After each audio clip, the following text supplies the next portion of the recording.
안녕하세요. 요즘 2024년 대입을 위한 수시 일정들이 속속 발표되고 있죠. 며칠 전 기사에서는 올해 수시 전형에서 면접의 영향력이 커질 거라고 했습니다. 수시 학생부 종합 전형에서 자기소개서가 폐지되는 것처럼 올해 대입 전형은 작년과 또 다른 변화들이 있는데요.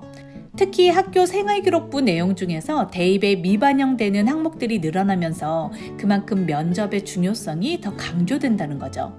올해 입시를 치르는 고3 수험생이나 학부모님들은 작년과 달라지는 입시 변화에 예민하게 반응하고 계실 텐데요. 저는 별로 감흥 없이 보고만 있게 되더라고요. 입시 공부한다고 하지 않았냐 묻고 싶으시죠?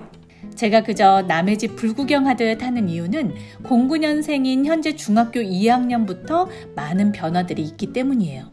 그 변화들을 각각의 영상들로 소개했었는데 도대체 무엇이 어떻게 변하고 있고 우린 어떤 준비를 해야 하는지 오늘은 한번 총정리해보는 시간을 가져볼까 합니다.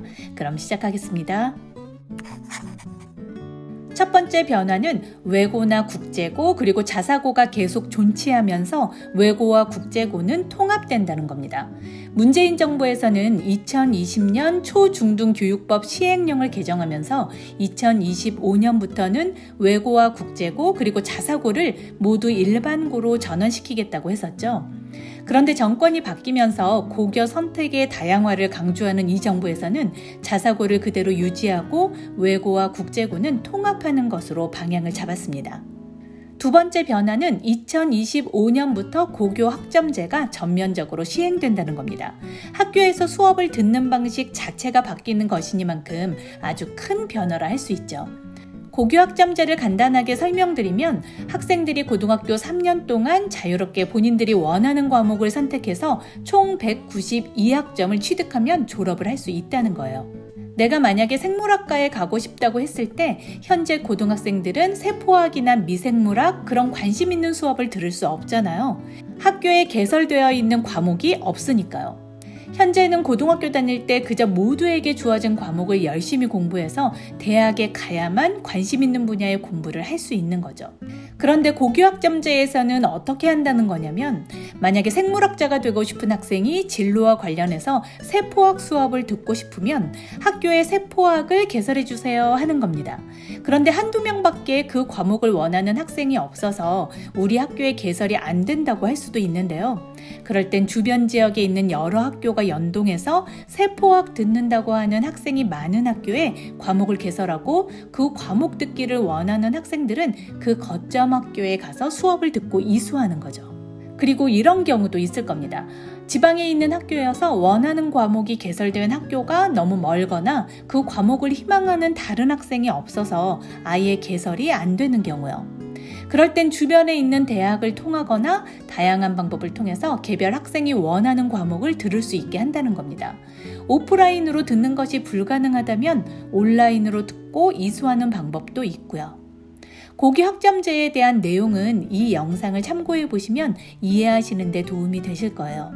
참고하실 수 있는 영상들의 주소는 지금 보고 계시는 이 영상 설명란에 정리해서 올려놓겠습니다. 이렇게 진행되는 것이 고교 학점제이기 때문에 학생들의 진로와 희망에 따라서 개설되어야 하는 과목이 엄청나게 많아질 수밖에 없습니다. 과목이 많아지다 보면 당연히 평가 방식도 변화가 있어야겠죠. 네, 세 번째는 고교 학점제와 더불어 평가 방식도 변한다는 겁니다. 기존의 상대평가였던 평가 방식이 절대평가로 바뀌는 거죠. 상대평가는 전체 학생들의 점수를 비교해서 내 등수를 매기는 것이고 절대평가는 다른 학생들과 비교하는 것이 아니라 내가 받은 점수가 90점을 넘기만 하면 A, 80점을 넘으면 B 이런 식으로 성취도를 평가하는 겁니다. 예를 들어 볼게요. A, B, C라는 학생이 있다고 했을 때 A는 100점을 맞고 B는 95점, 그리고 C는 89점을 맞았습니다. 그러면 누가 가장 성적이 우수한 학생일까요? 당연히 A, B, C 순서겠죠? 기존 상대평가에서는요. 그런데 평가 방식이 절대평가로 바뀌면 성취도로 바뀌게 돼서 90점이 넘은 A와 B 학생이 모두 성취도 A를 받고 80점이 넘은 C 학생이 성취도 B를 받게 되는 거죠. 그럼 절대평가에서 A, B, C 학생 중에 성적이 가장 우수한 학생은 누구일까요? 상황은 그대로인데 답변이 바뀌겠죠? C 학생보다 A와 B 학생의 성적이 우수하지만 A와 B 학생 간의 우수성은 판단하기 어렵게 됩니다. 성적으로는 평가가 불가능해질 수 있다는 건데요. 더군다나 고교 학점제에서는 제각각 원하는 과목을 들을 수 있다고 했는데 그렇게 되면 학생들마다 듣는 과목이 다 다를 겁니다. 그리고 어떤 학생은 자기 학교에서 수업을 듣고 어떤 학생은 다른 거점 학교에서 또 다른 학생은 온라인으로 수업을 듣는다고 하면 저마다 수강 인원도 다를 테고 당연히 선생님도 다르고 시험 방식도 다를 텐데 그 결과를 어떻게 비교할 수 있을까요? 누가 더 우수한 성적이라고 평가할 수 있을까요? 이런 의문점들에 대해서는 어떻게 해결해 나갈지 꼼꼼히 챙겨보셔야 할 겁니다. 어떤 발표가 나오면 저도 정리해서 알려드릴게요. 그럼 다음으로 살펴볼 네 번째 변화는 2022 개정 교육과정이 전면 실시된다는 겁니다. 고교 학점제와 맞물려서 교육과정에도 변화가 생기는 거죠. 학생들이 학점 취득을 위해서 그리고 진로의 방향에 맞게 원하는 과목을 자유롭게 선택할 수 있도록 2015 개정 교육과정보다 선택의 폭을 확장시켜주겠다는 것이 2022 개정 교육과정입니다. 이 부분도 이전 영상에서 자세히 설명드렸었는데요.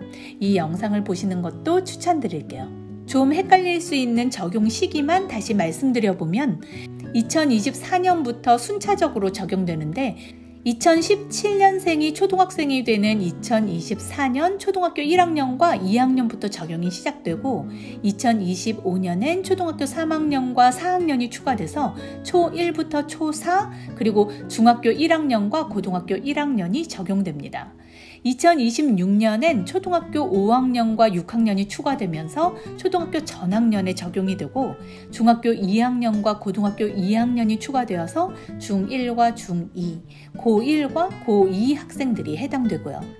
2027년부터는 중3과 고3 학생들까지 추가되면서 초등부터 고등까지 전학년이 2022 개정 교육과정을 배우게 되는 거죠. 다섯 번째는 2028학년도 대입제도에 큰 변화가 있다는 건데요.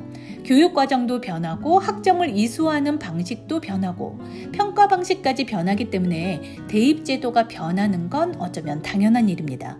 이전에 이주호 장관이 말씀하신 내용과 2028 대입 개편 전문가 포럼을 정리한 영상이 있으니까 이 부분도 참고해서 살펴보시면 도움이 될 겁니다.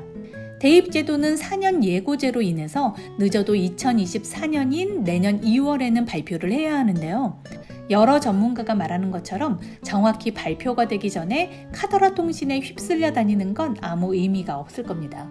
저는 학력고사 마지막 세대였는데요. 제 다음 학년부터 수능을 처음 보기 시작한 거죠. 그런데 재수한 친구들을 보면 국영수 탄탄했던 친구들은 완전히 전혀 다른 형식의 대입을 치렀지만 더 좋은 대학으로 진학하는 경우도 많이 봤습니다. 결론은 뭐다? 국영수 탄탄하면 어떤 대입에서도 승산이 있다는 거죠. 다만 교육과정과 방식들의 변화가 이미 예고된 상황이니까 눈에 보이는 흐름은 체크해서 대비할 필요가 있습니다. 처음 시작할 때 말씀드렸듯이 올해 수시 전형부터 면접이 강조된다고 했잖아요. 물론 내신 점수가 가장 중요하겠지만요. 이 부분이 저는 우리가 대비해야 할 것이 무엇인지를 알려주는 힌트로 다가왔어요. 무슨 얘기냐면요. 현재 중학교 2학년 이하의 우리 아이들은 고교 학점제와 2022 개정 교육과정이 적용되면서 절대평가를 하는 학교를 다니게 되기 때문에 누가 더 우수한 학생인지 성적으로는 구별하기 쉽지 않은 상황이잖아요. 성적만으로는 변별력을 갖기 힘들 거라는 거죠. 그래서 논술형 수능의 논의가 시작되었다는 내용의 영상도 만들어 봤었는데요. 대학별 고사로 논술이나 서술형이 도입될 수도 있겠지만 올해 대입에서 면접이 강조된다는 기사들이 많이 보이는 걸 보면 앞으로 큰 변화가 있는 대입제도가 발표되더라도 심층 면접의 비중은 점점 더 커질 가능성이 높다는 겁니다. 성취도 점수가 같은 학생이 있다면 심층 면접을 통해서 자기주도적인 사고와 학습을 하는 학생인지를 대학에서 판단하는 거죠. 과목 성적들이 좋아도 자기주도적으로 공부한 학생인지 그렇지 않은 학생인지를 면접을 통해 걸러낸다고 할까요? 그럼 여기서 대입제도가 발표되기 전까지 우리가 할 수 있는 일들이 보입니다.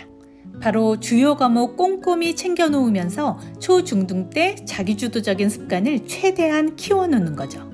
여기서 자기주도 학습을 위한 6가지 원칙 영상도 챙겨보시면 어떨까요? 내년 초에 교육부에서 어떤 해법을 내놓을지 무척 궁금합니다.